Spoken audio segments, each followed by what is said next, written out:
Muito bom dia para vocês, boa tarde ou boa noite, dependendo do horário que venham a estar assistindo esse estudo. Nós estudamos aí nas Escrituras, vemos alguns textos bíblicos e constantemente nos deparamos com as comparações que nos comparam com estrelas, com planetas e também com árvores. Mas qual o sentido e qual o significado de Deus ter usado dessas simbologias com os profetas? Primeiramente, gostaria de dizer que a Bíblia não é apenas um livro poético ou apenas um livro literal. A Bíblia é um livro literal, é um livro ao mesmo tempo poético, que utiliza-se de simbologias, é atemporal e com essas camadas de entendimento ele visa atingir o seu alvo, que é o mundo espiritual, o qual nós não enxergamos, mas sentimos e percebemos, porque, de acordo com Romanos capítulo 1, as coisas criadas aqui nesse mundo se manifestam de modo que nós venhamos a reconhecer as coisas espirituais. E que aqueles que hoje, se deparando com as coisas criadas, não conseguem enxergar a existência do mundo espiritual, que é muito maior, mais complexo, maior em glória, não são dignos de encontrar a salvação de suas almas, a redenção. Hoje eu estarei lendo aqui com vocês alguns textos bíblicos que dizem respeito à questão, do porquê nascemos nesse mundo e o porquê estamos aqui. Carl Sagan, um famoso astrônomo do final do século XX, ele deu diversas palestras nos anos 80 e 90, dizia que nós viemos das estrelas, que nós éramos a poeira das estrelas. E eu digo para vocês que ele não estava totalmente enganado, que nós somos sim parte da poeira das estrelas, porque os materiais que compõem a nossa composição química vieram dos céus, eles vêm dos céus.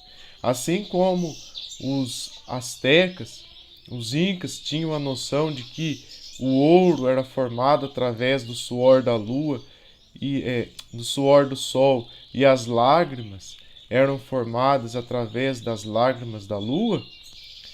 Assim, as coisas funcionam no mundo da geologia, a interação dos diferentes astros sobre a Terra que formam os minerais que nós conhecemos. Infelizmente, as ciências contemporâneas, elas atribuem uma outra explicação para a formação dos minerais. Falando a respeito do deserto do Saara e toda a areia dos desertos e a areia da praia, os grãos de areia foram comparados à descendência de Abraão. Mas por que isso ocorreu? Porque realmente a descendência de Abraão, as almas que haveriam de vir para a terra estão aprisionadas nas diferentes constelações. E estão lá aprisionados, e enquanto o último não se manifestar nesse mundo, não haverá a consumação dos séculos. Primeiramente, em cima de toda essa questão, vou estar lendo aqui com vocês no livro de Jó, no seu capítulo 38. Capítulo 38 de Jó.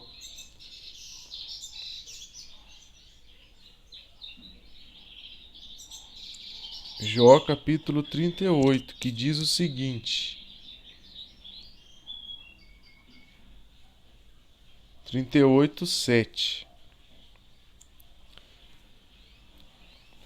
E quando as estrelas da alva, juntas, alegremente cantavam e rejubilavam todos os filhos de Deus, ou quem encerrou o mar com as portas e quando irrompeu da madre? Então aqui nós temos uma passagem, onde o próprio Deus conversa com Jó, né, a respeito de quem havia fundado a terra, as bases dela. E aí tem uma parte aqui bastante interessante que ele pergunta assim: onde estavas tu quando as estrelas da alva juntas alegremente cantavam? Esse texto, pessoal, na realidade, Deus não está aqui falando num tom de ironia com Jó, mas ele está descrevendo coisas literais. Onde eu quero chegar com isso? Havia um mundo criado, percebemos ele no Gênesis capítulo 1, versículo 1, e esse mundo fora totalmente destruído. É por isso que o apóstolo Paulo diz que aquele que foi morto antes da fundação do mundo, Cristo, ele se entrega por aqueles que haviam morrido e mereciam uma chance de redenção antes da fundação desse mundo. As pessoas geralmente observam esse texto e pensam que foi só ali na cruz, e aí gera aquela dúvida: nossa, mas Cristo veio tão depois da criação, né, do mundo, como que foi ele o primeiro? Mas antes desse mundo ter sido criado, Cristo se entregou por amor de nós. Ele é a pedra viva, a pedra angular. As coisas foram feitas para ele e por intermédio dele. Então ele já existia e ele se entregou por nós. Nós vemos aí, né, o sonho também de José, no qual ele sonhou que as estrelas do céu, o sol e a lua, circulavam em torno dele. Nisso nós temos aí a compreensão astrológica das coisas, porque quando José tem esse sonho, não foi apenas um sonho profético, no sentido de que ele reinaria, né, sobre os irmãos dele, que de fato isso ocorreu. Mas aí nós temos uma tipologia, né, da figura de Cristo, inspirada em José. E além de tudo isso, nós vemos aí a questão da Jerusalém celestial e todos os anjos, né, todos os seres espirituais em volta dela, para a reunião, para a festa dos tabernáculos. Semelhantemente, na astrologia, nós temos aí a estrela Polaris fixada no centro, até inclusive os povos mais antigos acreditavam que ela estava fixa no céu, né? E realmente, observando aos olhos do observador, ela nunca se move de lugar. Ela está, para quem não conhece a estrela Polaris, ela está exatamente sobre o Polo Norte, no centro norte da Terra, Polo Norte, e a pessoa que está acima da linha do Equador, que consegue, né, observar essa estrela, observar a constelação de Ursa Maior, Ursa Menor, terá essa percepção. E até mesmo o símbolo, o denominado símbolo da suástica, que o Hitler utilizou para dar denominação ao seu partido político, não foi o Hitler que criou. Esse símbolo vem lá dos hindus, o Japão antigo já utilizava, e esse símbolo está ligado justamente com a estrela Polaris e com o giro de todos os corpos celestes em torno dela. Vejam que coisa que Satanás fez no mundo, né? Ele pegou uma coisa que era muito bonita e transformou em algo que é símbolo de preconceito e de racismo. Mas vamos continuar aqui para a gente não perder muito tempo. Nós sabemos, com a leitura do livro de Apocalipse, no seu capítulo 20, que existe um número exato de justos que devem vir para esse mundo, passar pelo processo humano.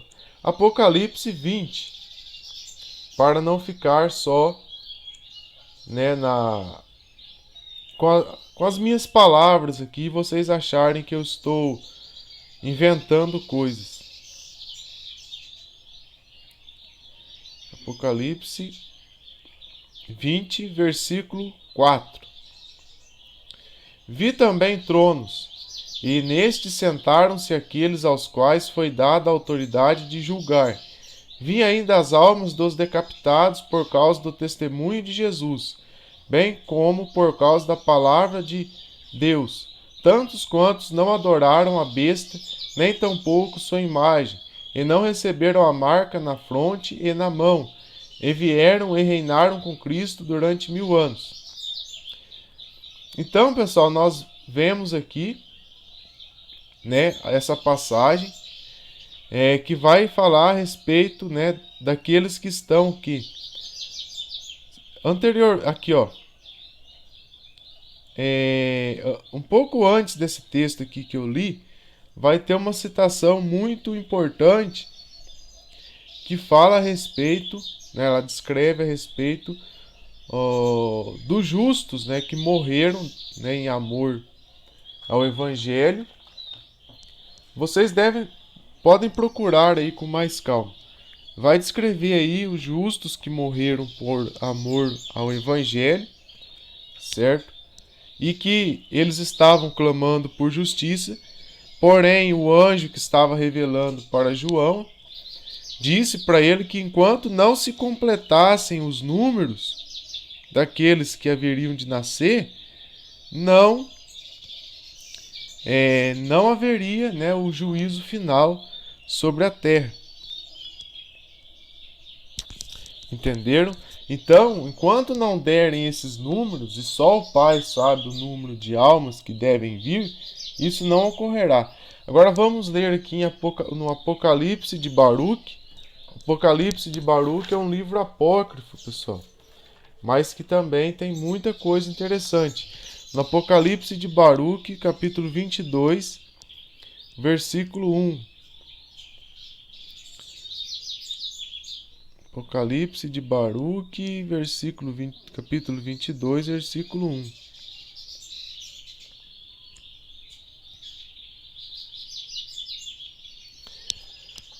Diz assim: Eu respondi: Não, Senhor meu Deus. Então ele falou-me: Por que te preocupas, pois, com aquilo que não sabes? Por que te angustias com o que não conheces? Se tu tens conhecimento dos homens de hoje e dos que já se foram, eu conheço os que hão de vir. Olha o que Deus diz para Baruque. Baruque, pessoal, é um profeta que foi contemporâneo com Jeremias. Ele andou junto com Jeremias. E ele tem o livro Apocalipse de Baruque e tem um outro livro que está na Bíblia Católica chamado de Livro de Baruque, se eu não estiver enganado. E olha para você ver. Deus fala para ele o seguinte: se você conhece os homens, por que você está inquieto? Se você conhece os homens que já foram antes do seu tempo, eu conheço ainda os que hão de vir. Olha que interessante. Continuando aqui. Quando Adão pecou, atraindo a morte sobre os seus descendentes, foi então contada a grande massa daqueles que haveriam de nascer, e foi preparado um lugar para aquela multidão, tanto para a morada dos vivos, como para a guarda dos mortos. Enquanto aquele número predeterminado não for preenchido, as criaturas que morreram não reviverão. Olha para vocês verem. Enquanto os números não forem preenchidos, não haverá a ressurreição dos mortos, não haverá o juízo de Deus sobre a terra. Então, tem um número certo de pessoas as quais devem nascer. No livro de 1 Enoque, logo ali nas suas partes ali iniciais, Enoque, né, ele, na sua viagem que ele fez, ele vê, né, uma voz muito forte, né, clamando por justiça e inquirindo, né, incessantemente. E aí o anjo pega e responde para ele assim, que aquele lá era a alma de quem? A alma de Abel, que estava clamando por justiça. E a gente vê isso no Gênesis, onde diz lá que o sangue do seu irmão clama a mim desde a terra. Por que fizeste isso, Caim? E nós sabemos que Abel foi o primeiro pastor de ovelhas, e Cristo disse no Evangelho que ele era o verdadeiro pastor. No céu, pessoal, observando a astrologia, temos uma constelação, né, do pastor, né, a constelação do pastor, eu não me lembro o nome dela, e essa constelação está fortemente ligada à questão de Abel, a questão de Cristo, né, a questão de Davi, né, que foram pastores de ovelhas, né, que cuidavam de um rebanho. Né? Olha para vocês verem a complexidade. Igual a gente tem, por exemplo, na visão lá de Daniel, a gente tem um urso, nós temos a constelação de urso, nós temos um leão, nós temos a constelação de leão, e nós temos também, né, na visão de Daniel, um leão, um urso, e temos também lá naquela visão que ele tem o leão, o urso, e temos lá aquele animal híbrido, né, uma espécie de dragão.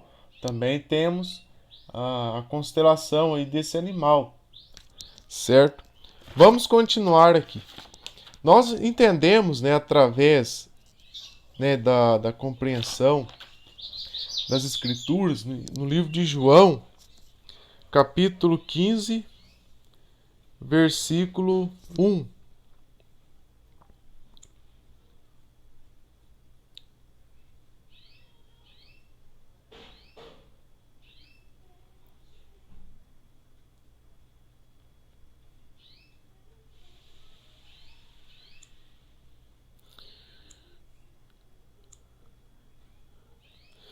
Que diz assim: Eu sou a videira verdadeira, e meu pai é o agricultor. Todo ramo que, estando em mim, não der fruto, ele corta, e todo o que dá fruto limpa, para que produza mais fruto ainda. Vós já estáis limpos pela palavra que vos tenho falado.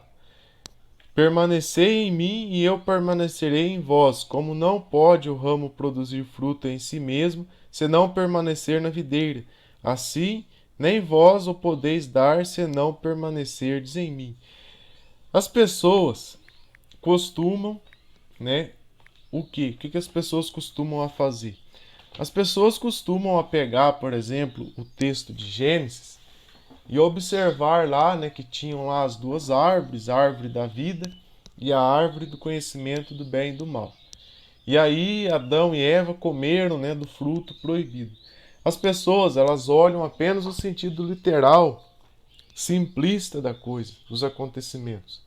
Mas aquelas duas árvores lá não mostram apenas o ato de comer fruto em si. Tem toda uma simbologia, né, em cima daquelas duas árvores. E muitas das vezes o fato de comer o fruto não quer dizer unicamente que eles comeram o fruto. Quer dizer o quê? Que eles realmente sentaram-se com entidades caídas, né, deram atenção àquilo que as entidades caídas que tinham a dizer para eles, entidades essas que tinham acesso à árvore do conhecimento do bem e do mal, e fizeram com que eles se rebelassem, com que eles pecassem contra Deus, certo? Essa minha interpretação que eu tive a respeito desse acontecimento pode ser ainda mais profunda do que isso, porque existe toda uma simbologia de contexto. E aqui, né, em João 15, nós vemos que o Cristo, ele é a árvore da vida. Ele está falando que eu sou a árvore da vida. Eu sou a videira verdadeira, a que produz bons frutos. Os ramos colocados em mim que não produzirem bons frutos serão cortados. Meu Pai os cortará. Olha para vocês verem a profundidade disso daqui. Meu Pai os cortará. E nós lemos em Tiago que a fé sem obras ela é morta. Então, pelo fruto se conhecereis a árvore. Palavras de Cristo também. Certo? Então, temos essa associação à árvore aqui. Semelhantemente, no Apocalipse de Baruque, temos uma árvore, né, que ela é destruída por uma grande enchente, né? E lá é profetizado que essa árvore ela se vangloriou sobre as demais. Essa árvore tipifica o anjo líder da revolução, né, que iniciou a revolução, a rebelião naquele mundo que até então existia. Olha a profundidade. E temos também em Ezequiel e temos em Daniel outras associações com árvores, certo? Em Daniel tem uma árvore que cresce sobre as demais, e em Ezequiel tem também uma outra árvore a qual serve de sombra, né, para animais e outras árvores menores, só que por conta do orgulho dela, ela é cortada. Simboliza também essa entidade maligna aí, né, que causou todo esse alvoroço no mundo celestial. Carl Sagan, pessoal, dizia que nós éramos a poeira das estrelas. Hollywood tem lá a calçada da fama, para quem não conhece, e nessa calçada da fama temos lá, né, estrelas e escrito o nome de vários artistas. Dentre eles temos o Elvis Presley, Michael Jackson e outros atores, cantores, pessoas famosas. Na Bíblia temos também muitas associações com estrelas e os cantores de músicas seculares, né, cantam músicas falando de estrelas. A música lá, Vou Deixar a Vida Me Levar, o cantor fala a respeito de seguir uma estrela qualquer. Na música da Paula Fernandes, Quando a Chuva Passar, ela cita também a palavra estrelas, né? Andava nas estrelas. Olha para vocês verem. Tem, além dessas duas músicas, tem também o livro de 1 Enoque, que diz que parte dos anjos caídos ali de grande hierarquia, né? No caso ali, não os anjos de grande hierarquia, mas as denominadas estrelas errantes, ganharam esse nome porque o que aconteceu? Enoque, na sua viagem, viu, né, estrelas que estavam com rotas diferentes, né, rotas estranhas no lugar onde ele foi. E aí ele perguntou, né, sobre aquelas rotas estranhas que as estrelas estavam fazendo e por que elas se comportavam daquela forma. E aí o anjo disse para ele que aquilo era em razão delas terem transgredido as leis do Eterno. E aí Deus as amarrou, né? E aí até hoje elas estão fazendo caminhos reversos. Olha para vocês verem a profundidade disso. Essas estrelas errantes não são assim, as pessoas pegam esse texto, por exemplo, leem e falam, não, são os planetas só. Não, gente. Ali a gente tem a descrição de coisas literais, simbólicas, que vão apontar para o mundo espiritual. Quem foram os transgressores? Os anjos caídos que não têm chance de arrependimento. Aí vocês vão me perguntar, mas espera aí, que coisa mais estranha. Você está colocando a humanidade no meio do grupo dos anjos caídos? E aí eu vou pegar um texto, né, para vocês que, infelizmente, as pessoas atribuíram vários sentidos para aquele texto, né? Inclusive pegam, né, a maldição que Cã, filho de Noé, recebeu e associam com os africanos. Mas não é isso que o texto quis dizer nessa linha, nessa profecia. Essa profecia aponta para coisas logicamente literais, tem a questão, né, de haver uma maldição sobre Canaã, uma maldição genética, enfim. Isso já é um outro assunto.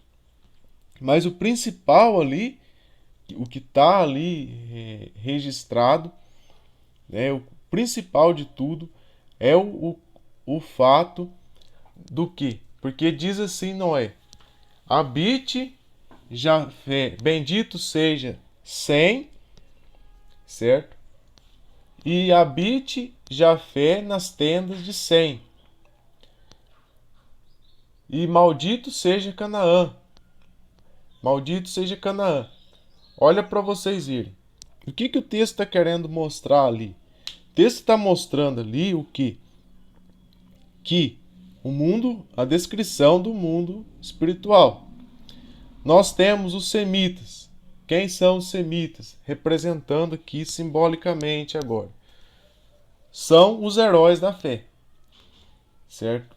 Os heróis da fé vieram para esse mundo, eles realizaram a sua obra, correndo um alto risco de perder até mesmo a salvação, mas vieram, se entregaram por nós. Eles tinham habilidades, eles tinham toda uma estrutura mais sofisticada para poder estar realizando a obra que realizaram. Eles são as primícias. Né? Tem a festa, Levítico, né? Eu não vou ler com vocês, mas leiam Levítico 23, a partir do versículo 1. Aquelas festas são perpétuas, certo? Temos a Páscoa, temos a festa das primícias, a festa das colheitas e a festa dos tabernáculos. Todas elas descrevendo em detalhes a vida humana aqui na Terra. Quem estará sendo colhido na festa das colheitas? Todos os justos que não fazem parte do grupo dos heróis da fé. Quem são as primícias? Aqueles que são colhidos primeiro. São os heróis da fé. Eu já vou pegar um texto que está no livro de Evangelho de Nicodemos, que é um outro livro apócrifo, que vai descrever, narrar a descida de Cristo ao submundo e vai descrever quando ele levou esses justos ao reino, ao seu reino. Só que nós sabemos que isso não foi ainda cumprido, na sua plenitude. Por quê? Porque de acordo com com o livro de 2 Tessalonicenses 2:1, Paulo escreve que nós, os vivos, né, ou os que estiverem vivos naquele momento, não antecederão, né, eles não irão anteceder quem? Eles não irão anteceder aqueles que já morreram, certo? Então, essa ressurreição dos mortos, ela está sendo feita em etapas, certo? Cristo ele já retirou os heróis da fé do depósito das almas, porque o que acontece? Quando, né, inclusive temos a constelação de Escorpião. Quando Paulo ele diz: onde está, ó morte, o teu aguilhão? Onde está a tua sentença? Nós não temos lá que o salário do pecado é a morte?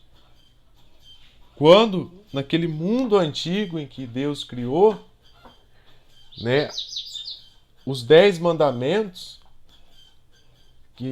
onde a gente vê: não fornicarás, não adulterarás, não levantarás falso testemunho, não tocarás no pertence do teu próximo, enfim. E aí a gente vê claramente: aquela alma que pecar, essa morrerá. Não é no sentido de morrer apenas uma morte física, é uma morte espiritual, porque todo aquele que peca, ele é desligado da árvore da vida. Olha a profundidade disso, ele é desligado da árvore da vida. E sem a árvore da vida, praticamente se sucumbe, porque é a árvore da vida que vai dar o quê? A vida para a pessoa. Semelhantemente, Cristo falou assim para aquela mulher que estava pegando água, né? Eis que eu tenho uma água que se eu te der, você nunca mais terá sede. Que água que é essa? Conhecimento das coisas do reino e o quê? O fruto da árvore da vida, certo? A vida eterna em si. Então, né, a gente tem essas festas que estão sendo cumpridas, não foram cumpridas na plenitude. Temos a parábola, né? Que parábola que é essa? É a parábola do joio e do trigo. Né? A gente vê claramente que um agricultor, o dono de uma fazenda, e seus servos, eles plantaram uma lavoura, certo? Eles plantaram essa lavoura e o que aconteceu? Né? ocorreu que o inimigo veio e semeou o joio. Quem que é o joio? Aí agora eu vou explicar o porquê que Cristo, no caso Deus e Cristo também, combateu certos povos com grande força. Porque esses grupos de pessoas eram pessoas que tinham uma genética específica, né? A gente vê por conta, né, isso vem desde a época de Caim, mas depois que houve o dilúvio, houve um reinício das coisas. Só que de novo começa com Canaã, né, em razão do pecado de Cã, que é outra coisa que entra, né, nessa questão, que trouxe de novo a, o renascer dessa genética deturpada, o qual está esparramado em todo o mundo, hoje, pulverizada. Até mesmo nós carregamos ela, mas mediante ao que? A nossa entrega, mediante a nossa conversão de fato, essa natureza caída, e isso está escrito nos textos bíblicos, essa natureza carnal caída que milita contra o Espírito, ela é anulada mediante a nossa conversão. Então não se preocupem com relação a essa natureza, pequenas frações dessa natureza estar em nós.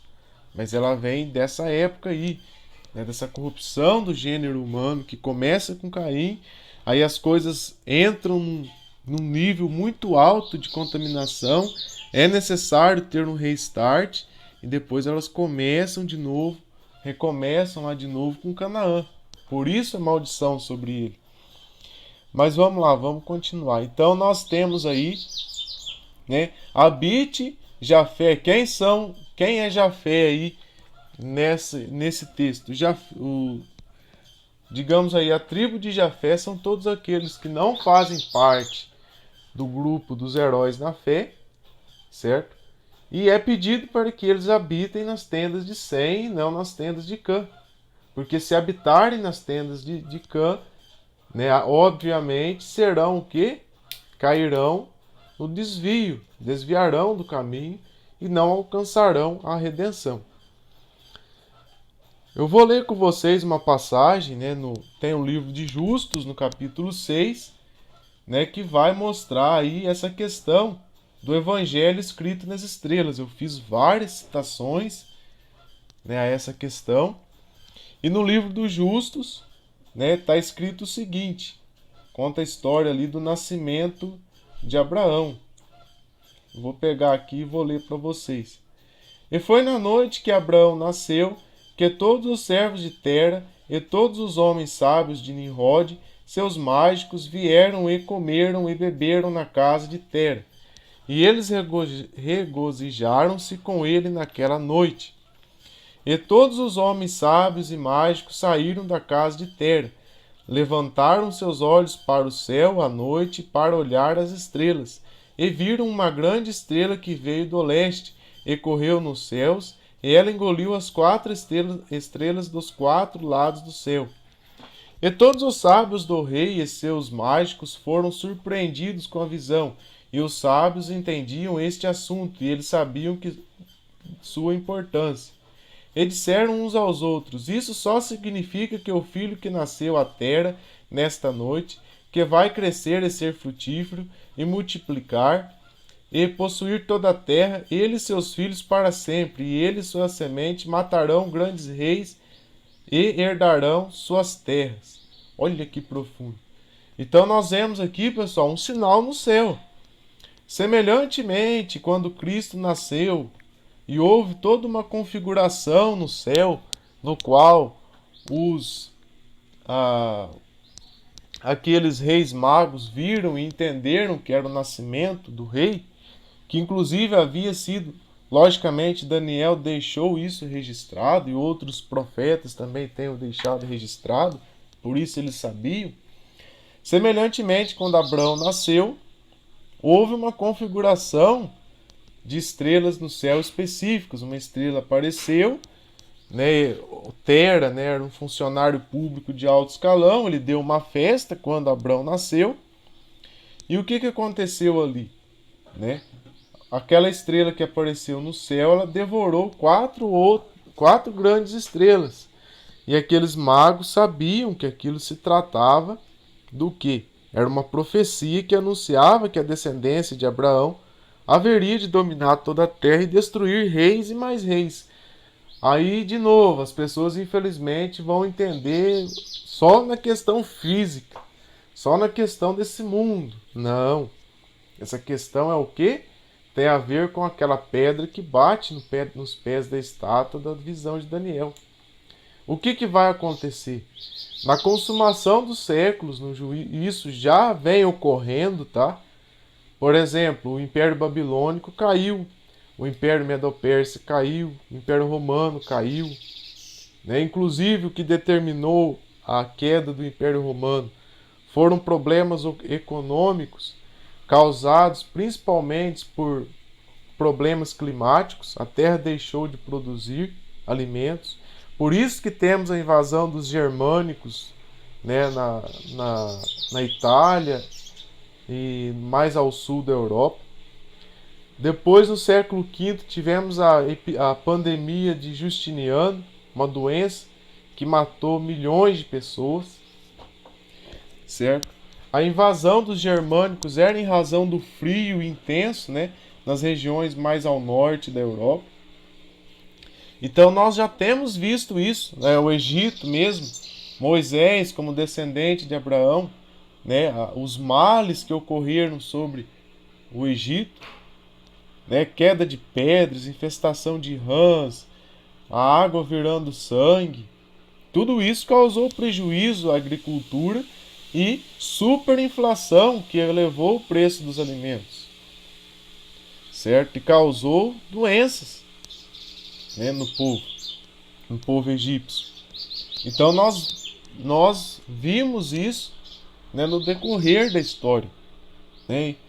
Estamos vendo, inclusive, o nosso mundo ele não está muito bem, né? A safra de grãos aqui no estado do Paraná praticamente vão colher só 30% da produção. Em outros lugares, como Minas Gerais, a chuva castigou a produção de café, né? O pó de café está sendo vendido a R$ 20, R$ 18. Olha para vocês verem. Então isso aconteceu e está acontecendo.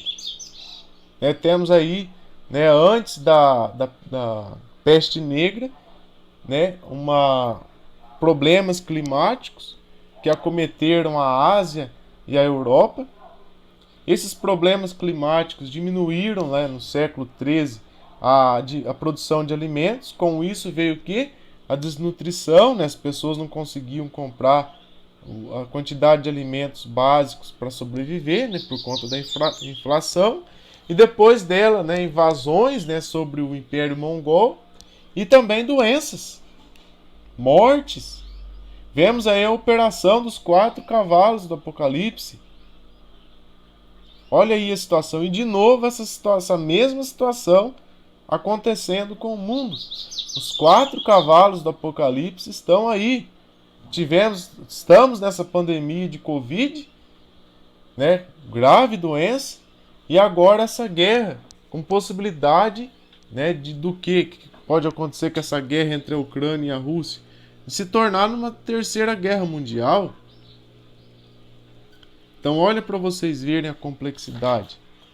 As escrituras se cumprem, se cumpriram, se cumprem e se cumprirão. Né? O que nós estamos vivendo aqui, né? O que nós vemos é que os textos bíblicos são atemporais. Mas continuando aqui, né? A gente viu a importância que tem a importância que tem o relógio do Apocalipse, né? Recentemente me perguntaram, né, dentro da sala de aula, o que era o relógio do Apocalipse, né? Alunos me perguntaram isso.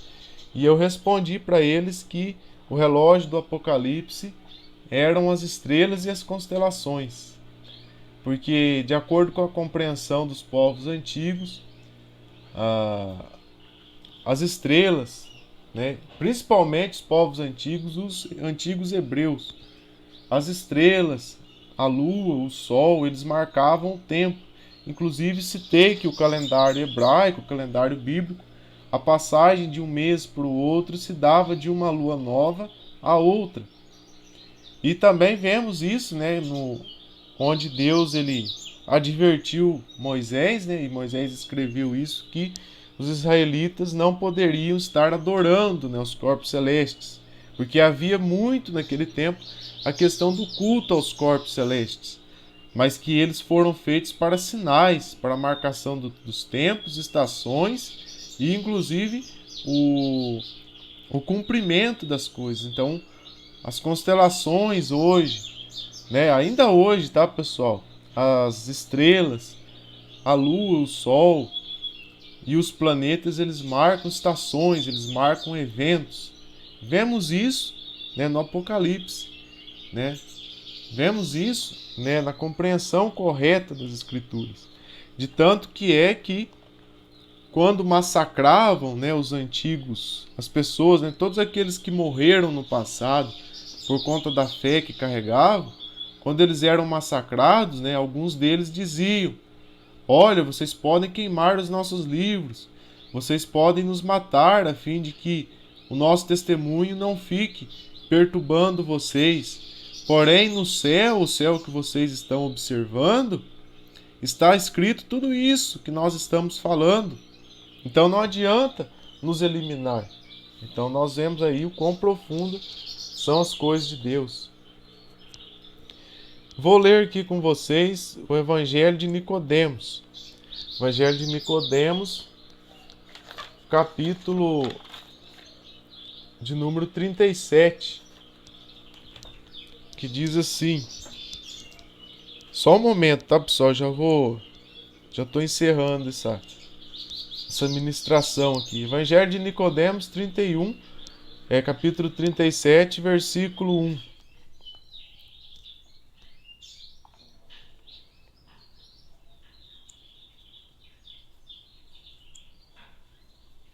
Apocalipse, Evangelho de Nicodemos, capítulo 37.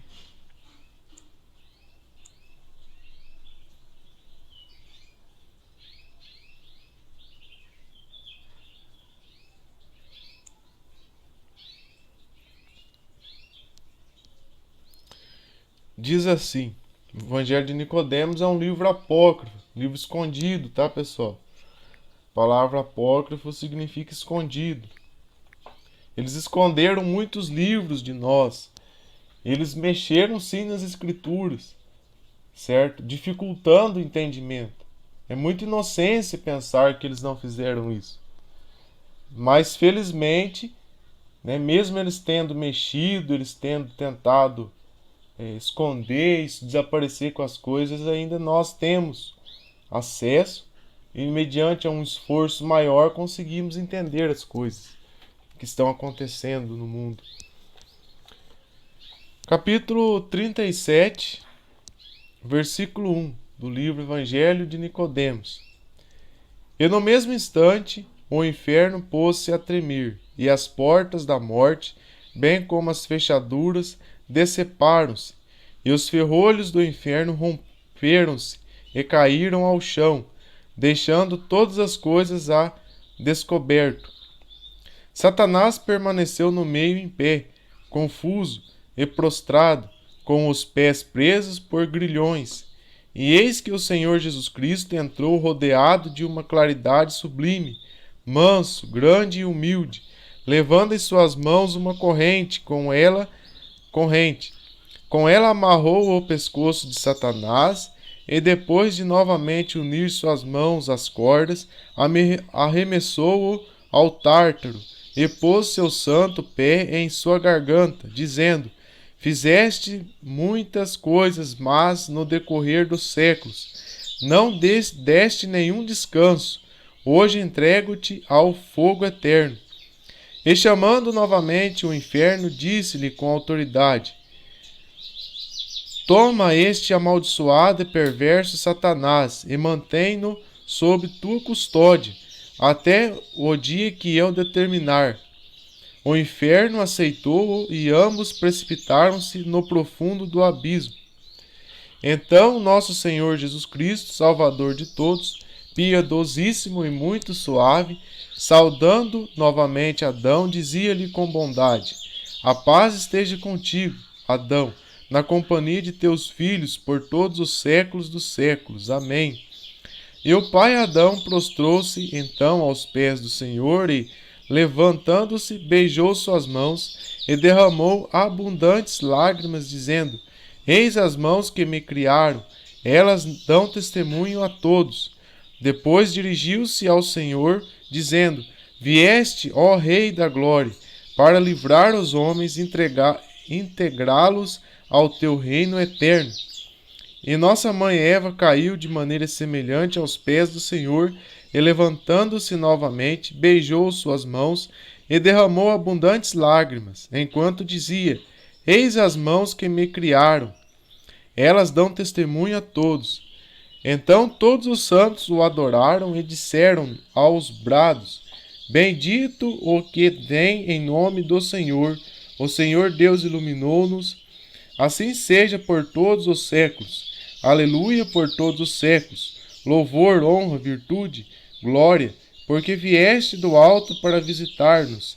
E cantando aleluia, regozijando-se de glória, acorriam ao Senhor.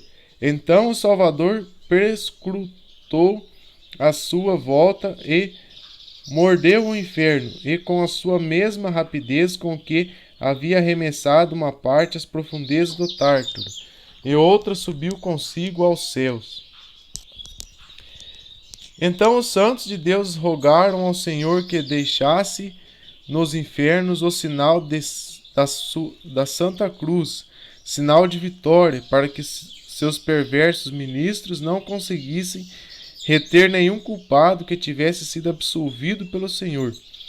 E assim se fez, e o Senhor colocou sua cruz no meio do inferno, que é sinal de vitória, e lá permanecerá por toda a eternidade. Depois todos saímos dali na companhia do Senhor, deixando Satanás e o inferno no Tártaro, e nos enviou a nós e a muitos outros que havíamos ressuscitado com o nosso corpo, para dar testemunho da ressurreição do nosso Senhor Jesus Cristo e do que acontecera nos infernos. Caríssimos irmãos, isto é que vimos e testemunhamos depois de termos sido chamados por vós, e o que testemunha aquele que morreu e ressuscitou por nós, porque da forma como as coisas aconteceram, elas foram escritas com todos os detalhes. Então nós vemos aqui, pessoal, a descida, né, de Cristo ao submundo. Porque ele mesmo disse, né, assim como Jonas esteve, né, dentro do ventre de um peixe, assim o Filho do Homem haverá de descer aos seios da terra. E ele fez isso, né, depois da sua morte e ressurreição. E lá ele retirou todos os justos que haviam morrido, né, os heróis na fé também, que haviam morrido, né, como primícias. Aí a gente tem a comemoração da festa das primícias. Só que ainda isso não se cumpriu na sua plenitude. E haverá a festa do quê? Das colheitas e depois dos tabernáculos, que é onde ele ajunta o trigo no celeiro, né? Haverá isso ainda. Então a gente vê o quão profundas são as coisas, né, do eterno. Tem muitas músicas, né, atualmente, uma delas de um cantor famoso que diz assim: quando o sol negro voltar. Quem que é esse sol negro? O sol negro é quem? É Saturno, pessoal. É aquele que, segundo a própria mitologia romana, né, perdeu o domínio do Olimpo, perdeu o domínio dos céus. Logicamente que a mitologia greco-romana tem muita coisa ali distorcida. Mas o que aconteceu, pessoal? Né? Esse denominado Saturno aí é o próprio Satanás. E por incrível que pareça, não estou aqui para atacar religiões, atacar, né, dizer que está errado, ou criticar, incentivar a violência. Mas as religiões muitas das vezes enganam as pessoas. E hoje existe uma religião, né, que eles adoram uma pedra que caiu do céu, que está dentro de um cubo preto. E essa pedra que essas pessoas adoram, achando ser, né, uma pedra sagrada, indiretamente eles estão adorando aquele que está preso. Satanás, né, ele está sim numa prisão dimensional atualmente. E ele haverá de ser solto. E essa soltura dele se dará na grande tribulação. Certo? Ele está preso, mas é uma prisão na qual ele ainda consegue coordenar, né, os seus filhos, né, os seus seguidores, os seus súditos aqui nesse mundo. E ele consegue controlá-los. Inclusive, o sacerdote, né, um sacerdote aí satanista, né, chamado Aleister Crowley, no século XX, ele dizia que se comunicava com alienígenas, né, que viviam em algumas estrelas específicas aí. A quem será que ele estava, né, citando? Ele estava citando esses anjos caídos que estão presos, aprisionados. Porque o que acontece? As estrelas, né, a gente tem essa questão do Stargate, estrela, portão, portão, estrela. As estrelas, na compreensão correta, né, elas dão acessos a outras dimensões, certo? E Saturno, o planeta Saturno, como uma prisão de Satanás, ele dá acesso à prisão onde está Satanás. Até mesmo, né, o acelerador de partículas que eles construíram lá entre a França e alguns países europeus, lá o CERN, ele tem esse poder, pessoal, de acessar outras dimensões. Inclusive, nessas propostas aí de metaverso, de ambiente virtual, de colocar o homem em Marte, não é da forma que eles nos apresentam, por meio de espaçonaves, mas é por meio do quê? Dessa abertura de portais e acesso a essas estrelas, certo? É isso que eles vão fazer. E isso é muito perigoso. Então nós compreendemos aí, pessoal, muitas coisas relacionadas aos últimos acontecimentos. Eu vou estar lendo com vocês agora, né? Porque muita gente pega o livro de Enoque e diz que esse livro ele não serve para o entendimento. Tanto o livro Mistérios de Enoque, né, que é o segundo livro, um volume com 2 capítulos, quanto o primeiro livro, né, que eles dizem que não serve, né, aquele um que conta com detalhes a questão da descrição lá daquele pecado, né, que os sentinelas fizeram sobre a terra. Eu vou pegar aqui alguns textos, pessoal, para o nosso entendimento, alguns textos bíblicos, né, da denominada literatura enoquiana.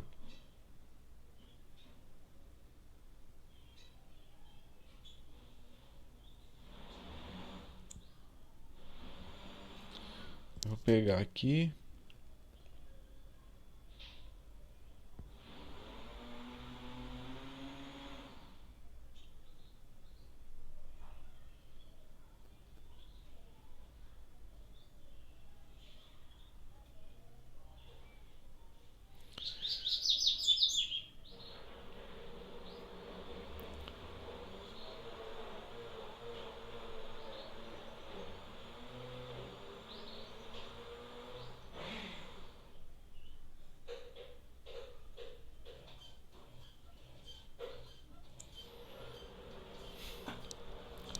Vamos pegar aqui, tem umas coisas interessantes aqui.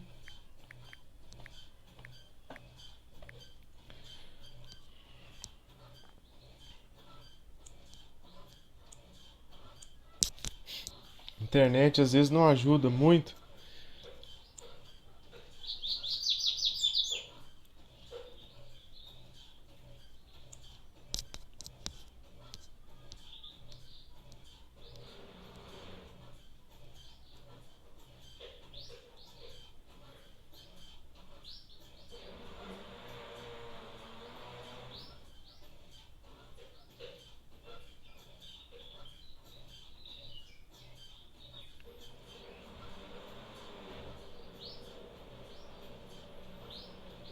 para a gente encerrar. Aqui, encontrei os textos. Diz assim, pessoal, o texto.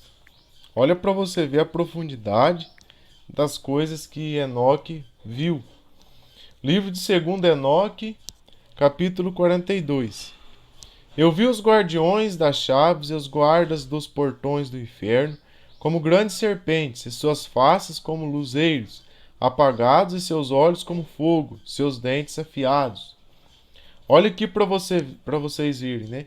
As coisas criadas, né, elas manifestam, né, as coisas criadas nesse mundo, elas são uma homenagem às coisas que existem, né, no mundo espiritual.